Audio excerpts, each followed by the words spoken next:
today I want to take the time and talk about Secret Mountain Fort Awesome, because this was a cartoon that came out on Cartoon Network all of those years ago, and maybe you guys heard of it, maybe you guys didn't, but it was definitely a cartoon that was pretty unique around its time when it came to a lot of the shows that Cartoon Network was putting out around that time period.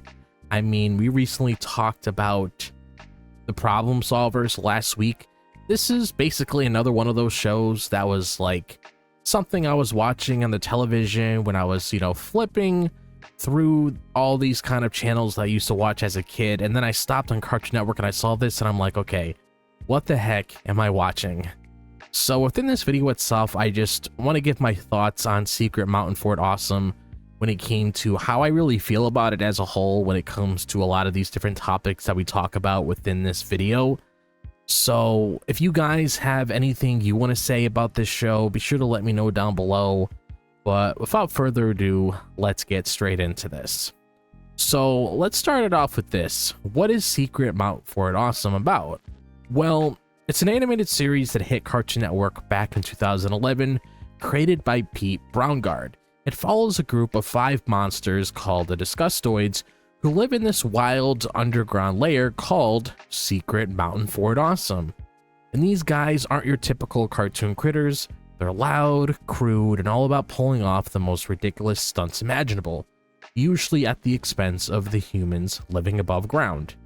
And the main squad includes Bestro, this purple underwear wearing party animal, who's the unofficial leader, Bart, a monster made entirely out of butts, who's oddly the voice of reason. Then you got Dingle, who is a blue dog-like weirdo who babbles nonsense, Slug, a furry guy with a huge nose and zero judgment, and Guilok, who is a tech-obsessed ball of snot.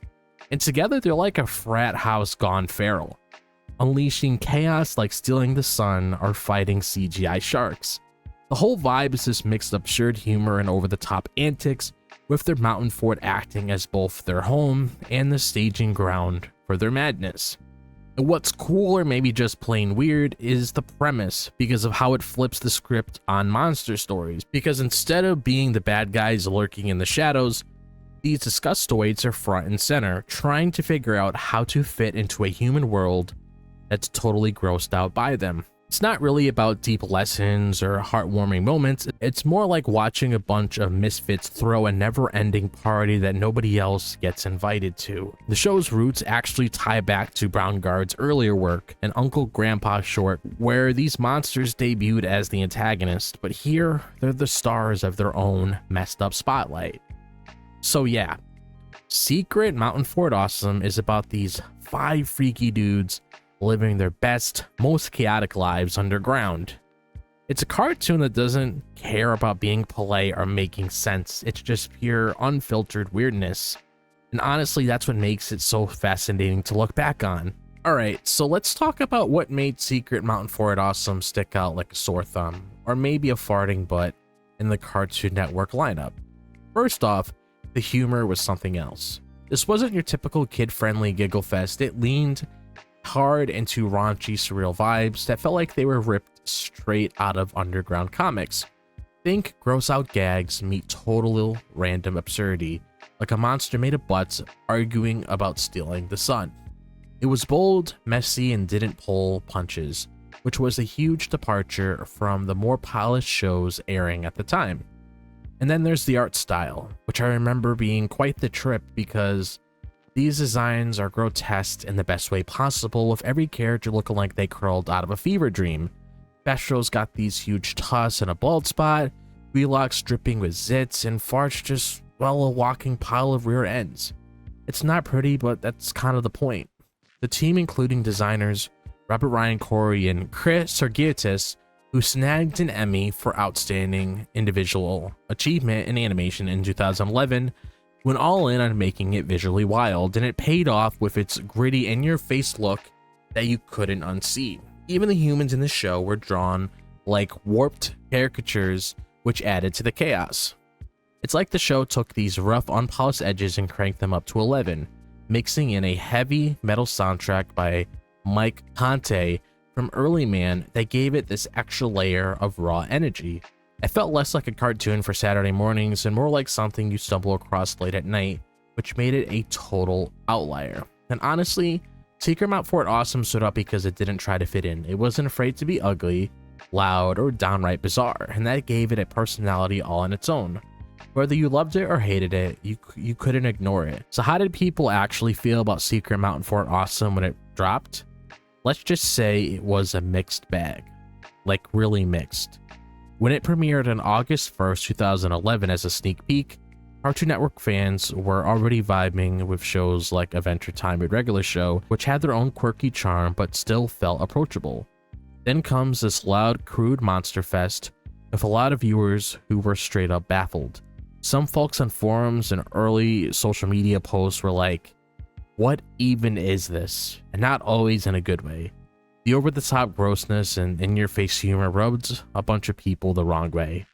That said, it wasn't all hate. There was a niche crowd that totally got it.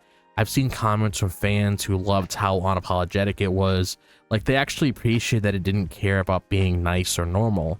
And the art direction got a ton of praise too. Even critics who panned the show admitted the visuals were a standout, with that Emmy win for Corey and Chris backing that up.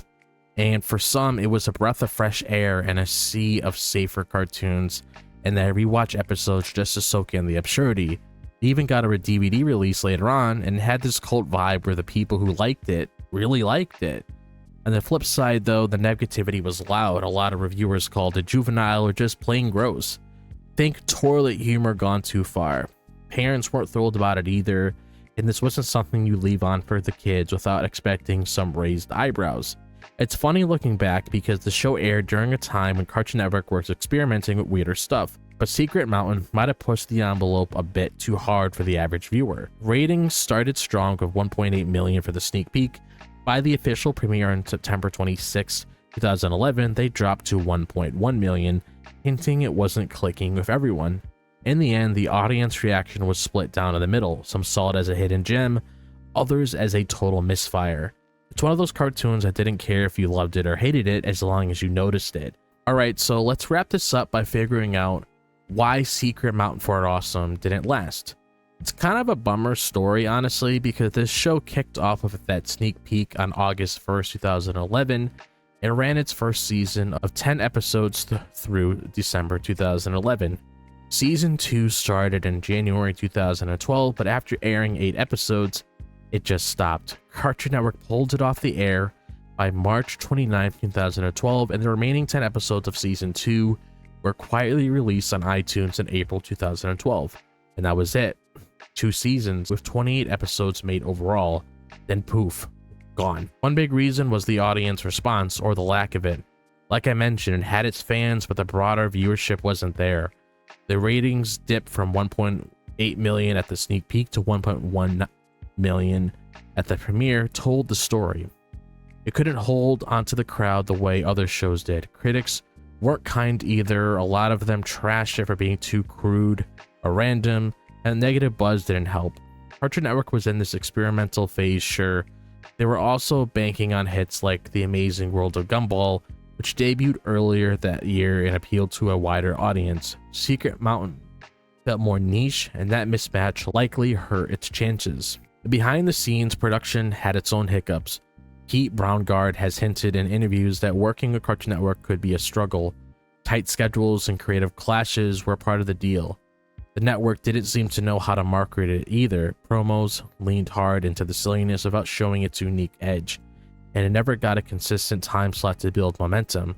After it ended, Browngardt moved on to Uncle Grandpa, which launched in 2013 and ran for 5 seasons, taking some of the same quirky energy but making it more accessible. That shift suggests he and the network learned what worked better for the audience. So what killed it? Combo of shaky ratings, a tough fit for Cartoon Network's lineup, and maybe some production challenges. It's a shame because for all its weirdness, it had a spark that could have grown into something bigger with more time. That's Secret Mountain Fort Awesome for you. A wild, short-lived experiment that left us with one heck of a strange legacy. So those are my thoughts on Secret Mountain Fort Awesome. So I'm very curious to hear how you guys felt about this. Like, do you guys remember watching this show all of those years ago when it was originally airing? How did you guys feel about it? Like, what sort of relationship did you have with the series? Did you like it? Did you dislike it? Anything that comes across your mind, be sure to let me know down below. And if you guys enjoy the content on this channel, as always, be sure to like and subscribe. I would really appreciate it. If you guys want to follow me on my social media, be sure to check out my X, Instagram, TikTok, and Facebook. All the links to those are located in the description below. Be sure to click on that bell for notifications so you guys are notified whenever I'm dropping a video on the channel. But other than that, I hope all of you guys are having a fantastic day, wherever the day may be, if it's the daytime, the nighttime, or the evening. And I'll see you guys in the next video. As always, peace out.